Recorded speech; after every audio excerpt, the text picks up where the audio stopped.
Hello there, I hope you're doing well today. My name is Ian Green, and I'm the musician for Music Dreams and also for Ian J. Green, two different artist profiles you can find wherever you stream your music. And today I'm going to be discussing part 3 of Unit 6 of the Level 10 Harmony course as taught through the Royal Conservatory of Music. And let's go over to my screen and we'll do a summary of modulation to closely related scales. So, of course, as we discussed in part 1 of this series, it's important to think about not only how we can modulate to the dominant chord of the original scale, but we can also modulate to various chords within a key. And these are listed in that previous video. But also, you can think of going from that major scale and also the related minor or vice versa. Let's say we're starting in the scale of D major.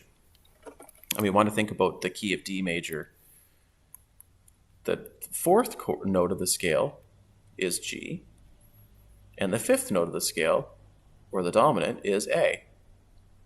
Now D major, of course, has two sharps, G major has one sharp, and A major has three sharps.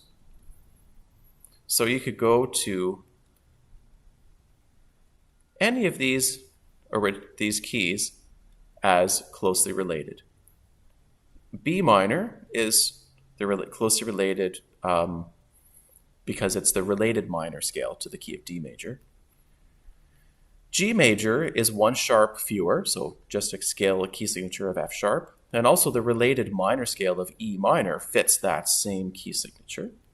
And then if you go one sharp more than D major, we get to A major, which has three sharps, and also so does F sharp minor. So when you're thinking about the 5 closely related keys, this is the best way to go about that.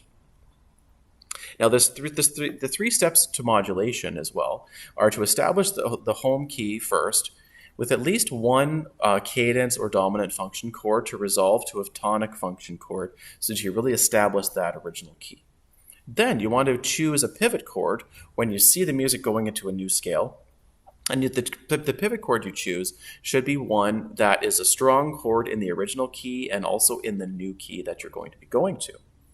And then you draw your pivot chord symbol to signify the switch between the one key at the end of one key and the start of the next one.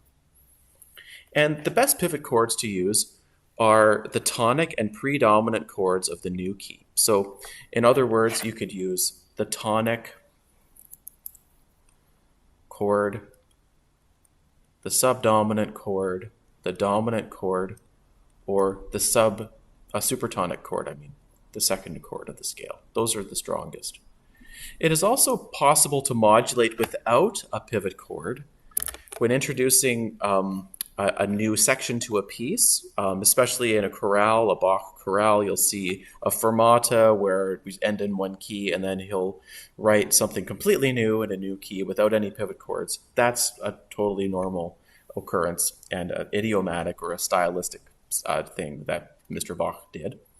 As well, there is a possibility in longer form pieces like sonatas and such where sometimes there is a switch in key at the beginning of a section, but the most common and the best way to modulate from one key to another is to use a pivot chord, especially when the modulation occurs within a phrase in the middle of a piece.